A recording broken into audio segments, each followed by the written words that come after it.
Makanya Imam Syafi'i itu punya dua pendapat, ada qaulun kadim, ada qaulun jadid. Karena ketika dia belajar sama Abu Yusuf, muridnya Abu Hanifah, dia mengeluarkan pendapat fikih, tapi setelah berdiskusi dengan Imam Malik berubah. Makanya dua pendapatnya. Itu makanya bilang, kenapa Imam Syafi'i berubah? Iya, karena dia mempelajari dua ulama ini. Tapi Imam Syafi'i dengan Imam Malik sebenarnya Pak bukan guru dengan murid. Imam Malik tidak mau mengatakan dia adalah muridku, karena Imam Malik menulis kitab Al-Muwatta itu tahunan, beberapa tahun itu dia tulis. Dia kumpulkan itu hadis, itu kitab hadis pertama. Imam Syafi'i membaca kitabnya Imam Malik cuma 9 hari dia hafal. Bayangkan, Imam Malik menulis kitab hadisnya dia tidak hafal. Ini masalah.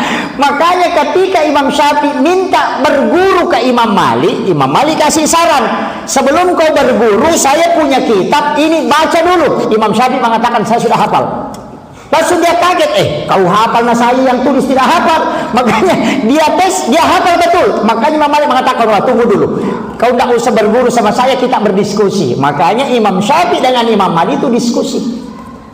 Persoalan agama, Imam Syafi'i mengatakan sholat Jumat tidak sah kalau jumlah jamaahnya 40 jamaah mukim, harus 40 jamaah mukim sholat Jumat baru sah. Imam Malik mengatakan sholat Jumat pertama kan bukan 40 orang. Ketika Nabi kerjakan sholat Jumat pertama, berarti tidak sah sholat Jumatnya Nabi itu kalau kau harus tentukan 40. Imam Syafi'i itu diam. Makanya disitulah sehingga ada pendapat yang berbeda. Jadi kalau saya pandang usah permasalahkan. Yang masalah itu kalau cuma satu pendapat dia nggak benar.